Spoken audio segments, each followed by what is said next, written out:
Bonjour et bienvenue sur Isobourse. Vendredi 4 septembre 2020, l'indice CAC 40 a terminé la semaine sur une baisse hebdomadaire de 0,76% à 4965 points, portant sa perte à 16,95% sur l'année 2020.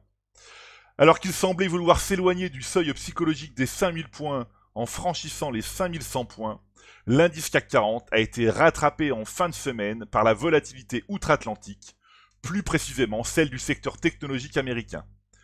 Sur l'unité mensuelle, les courbes de pression Isobourse 5 et 20 mois sont toujours mal orientées depuis février 2020, mais la courbe de pression Isobourse 5 mois ne baisse pas. Il n'y a pas de tendance claire qui se dessine à moyen terme. Sur l'unité hebdomadaire, un nouveau croisement haussier des courbes de pression Isobourse 5 et 20 semaines a été validé de justesse cette semaine. Il est préférable d'attendre la confirmation ou l'invalidation de ce dernier la semaine prochaine pour envisager le scénario à court terme. L'analyse détaillée des valeurs du CAC 40 montre que 85% de ces valeurs sont toujours mal orientées à moyen terme. Alors même si c'est encore très précoce, après une phase baissière parfaitement détectée depuis plus de 2 ans, les courbes de pression Isobourse 5 et 20 mois commencent à se rapprocher sur certaines actions, comme par exemple ici, Publicis ou encore ici Renault.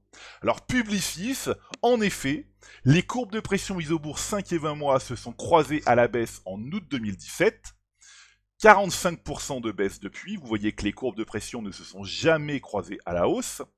Donc, alors, effectivement, il faut continuer à faire preuve de patience, de rigueur et de prudence.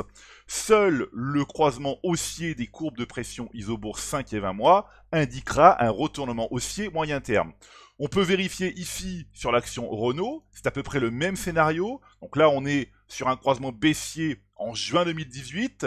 64% de baisse depuis, vous voyez que les courbes de pression commencent à se rapprocher, c'est encore tôt, mais comme je l'ai dit, seul le croisement haussier des courbes de pression Isobourse 5 et 20 mois indiquera le retournement haussier moyen terme.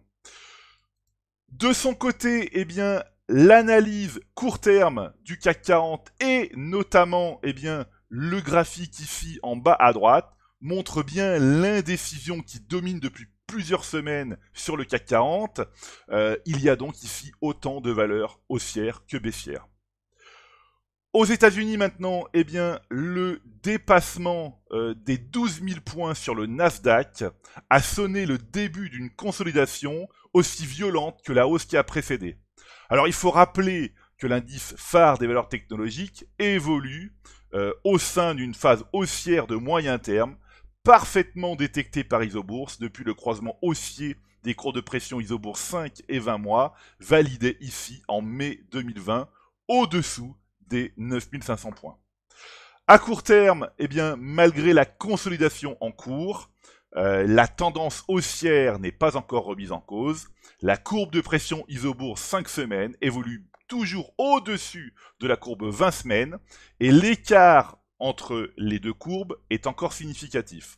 Alors, à noter que les marchés américains resteront fermés lundi pour la fête du travail, donc le Labor Day. Voilà, écoutez, c'est maintenant à vous de faire le point de vos valeurs en portefeuille avec Isobourse. Je vous donne rendez-vous pour ma prochaine chronique et d'ici là, restez avec nous sur Isobourse.